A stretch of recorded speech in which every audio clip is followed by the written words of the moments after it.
Je vais démolir mes greniers, j'en construirai de plus grands, et j'y mettrai tout mon blé et tous mes biens. Alors je me dirai à moi-même, te voilà donc avec de nombreux biens à ta disposition pour de nombreuses années. Repose-toi, mange, bois, jouis de l'existence. Mais Dieu lui dit, tu es fou, cette nuit même on va te redemander ta vie, et ce que tu auras accumulé, qui l'aura? Voilà ce qui arrive à celui qui amasse pour lui-même au lieu d'être riche en vue de Dieu. Acclamons la parole de Dieu. Louange à toi, Seigneur Jésus.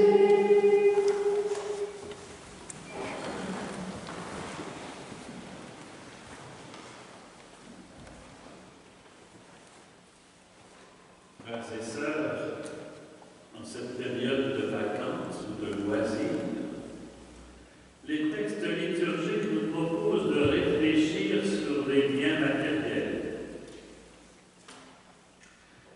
Il est certain que nous en avons besoin pour assurer notre quotidien.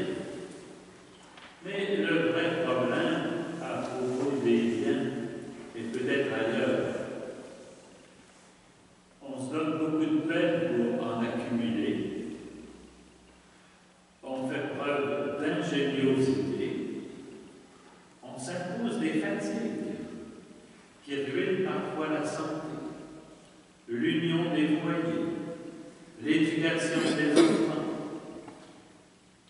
Il faut dire que le confort matériel, c'est bien,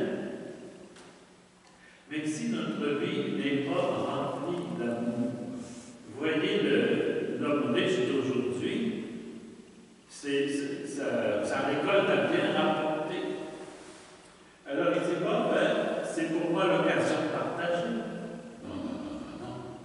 Je vais me construire le plus grand grenier, puis je serai encore plus riche.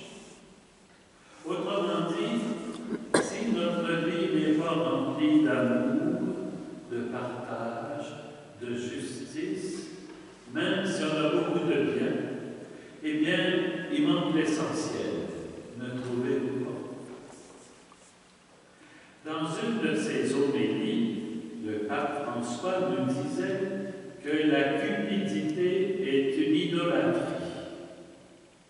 Et il nous recommandait de la combattre avec la capacité de partager, de donner et de se donner aux autres. Dans l'évangile d'aujourd'hui, quelqu'un vient demander à Jésus de se faire l'arbitre dans ses problèmes d'héritage. Parfois, c'est compliqué dans une famille, les problèmes d'héritage. Moi, je veux ci, puis ça, c'est à moi, puis non. Alors Jésus dit, je refuse d'être juge dans votre affaire. Et il en profite pour dire qu'il y a des richesses que nous n'emporterons pas au paradis. Ce que tu auras accumulé, qui l'aura? Et pour mieux se faire comprendre, Jésus raconte une parabole. Il nous parle d'un homme riche dont le domaine avait bien rapporté. Et son grand souci, c'est qu'il n'a pas assez d'espace pour entreposer toute sa récolte. Ce que Jésus dénonce dans cette histoire, ce ne sont pas les richesses, mais l'attachement aux richesses. Ailleurs, il nous dira qu'il est difficile à un homme attaché aux richesses d'entrer dans le royaume des cieux. Et le pape François précisait que cet attachement immodéré aux richesses est une idolâtrie. C'est-à-dire que nous sommes en face de deux dieux. Le Seigneur vivant, le Seigneur Dieu, et le Dieu d'or dans lequel nous mettons notre sécurité. Il ne faut jamais oublier que la terre et les richesses ont été créées par Dieu. et elles continuent de lui appartenir. Il nous les a confiées pour que nous les fassions fructifier au bénéfice de tous ses enfants. Nous avons le droit d'en user, mais pas celui d'en abuser. Et par la bouche de Jésus, Dieu traite de fous ceux qui s'y laissent enfermer. Ils s'enferment devant le veau d'or. Ils oublient d'aimer Dieu et le prochain. Et cette période d'été, période de dépense souvent, à grands frais, cela vaut la peine de réfléchir sur le vrai sens de la vie. Le vrai sens de la richesse, tout le monde le sait, c'est pour s'en servir. Mais le sens de la vie.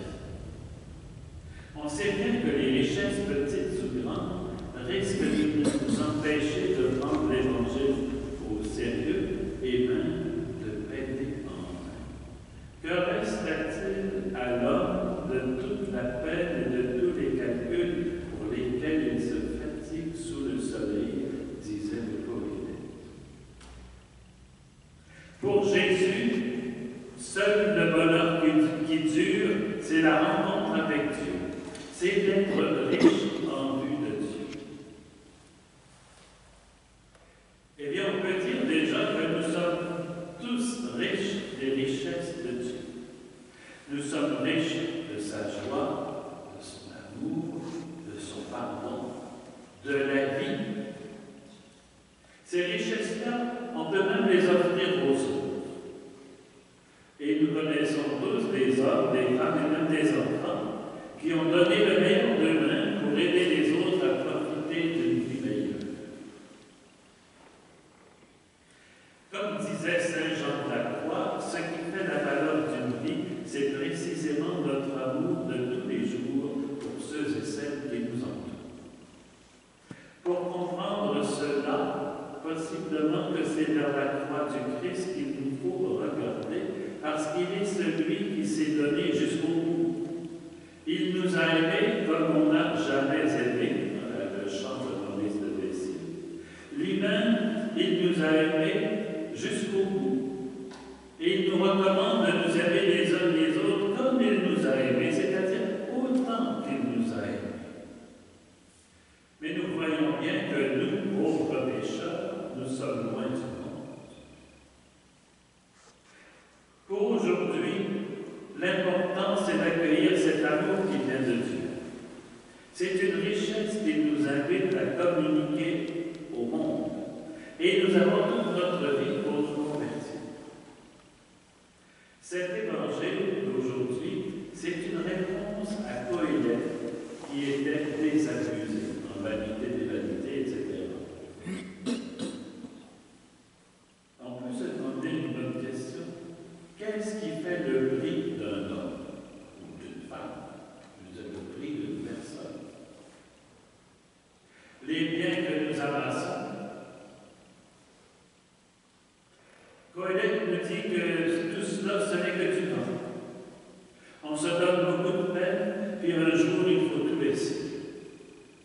Saint Paul nous invite à faire mourir tout ce qui n'appartient qu'à la terre. En particulier, cette soif de posséder. Si nous voulons trouver le Christ, nous devons rechercher les réalités d'en haut, nous dit-il. Ça ne veut pas dire de regarder vers les nuages et de penser à une vie éternelle qui viendra en son temps.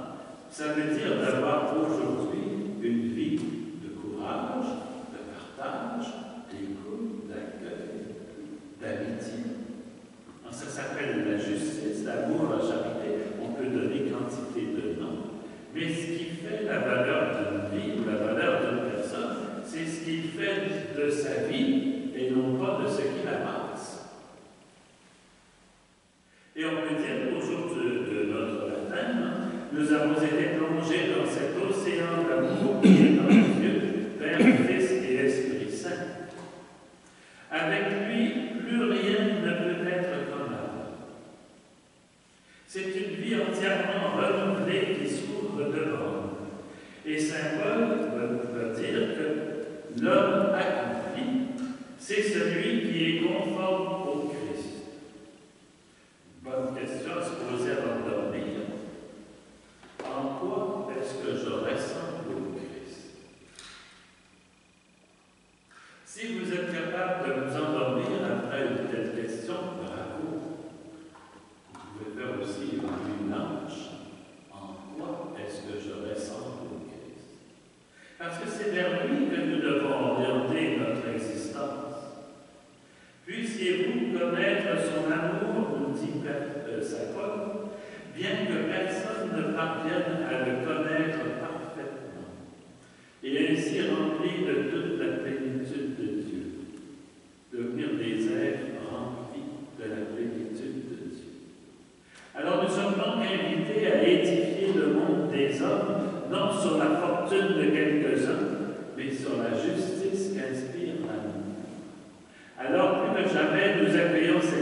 l'homme riche de la parabole nous renvoie à l'avidité ou à la soif de posséder, à la convoitise, au désir non contrôlé de s'approprier ce qui passe à portée de la main, à la tentation de s'établir dans la fausse sécurité que donne l'avoir. Je possède beaucoup de biens, je suis riche, donc je suis, et le monde devrait m'aimer. Cette question, la Bible l'aborde déjà dès le chapitre 3 de la Genèse. La femme s'aperçut que le fruit de l'arbre défendu devait être savoureux, qu'il était agréable à regarder, qu'il était désirable, etc. Mais la convoitise aliène les personnes. La convoitise fait oublier la relation à Dieu, notre Créateur, dont la parole de vie nous prévient que nous pouvons arriver à un chaos.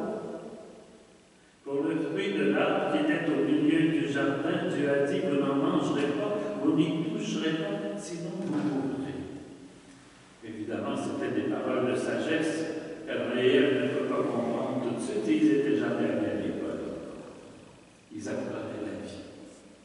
Saint Paul assimile l'avidité à l'idolâtrie.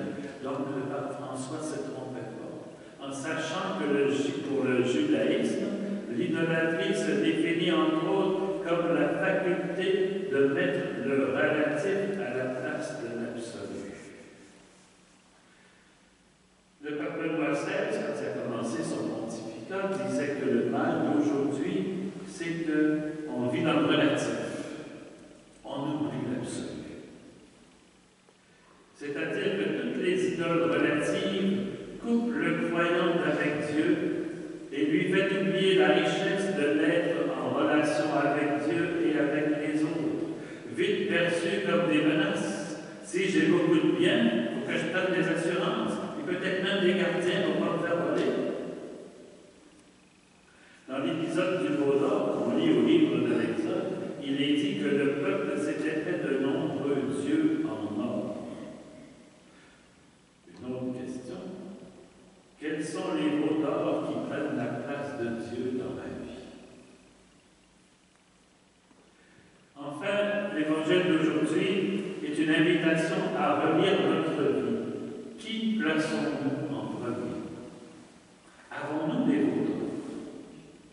Qu'est-ce qui nous sépare de Dieu et des autres? Avons-nous conscience du don qu'est la vie? Une vie qui est relation et joie et dont la source est en Dieu. Rappelons-nous cette parole de l'Épître de Saint Paul aux Corinthiens, chapitre 13. L'amour ne passera pas. L'amour a valeur d'éternité. L'amour, c'est l'Esprit Saint répandu dans mon cœur. Or, l'Esprit Saint, si nous en croyons Saint Luc, qui a rapporté les paroles du Christ, c'est la richesse que le Père ne peut nous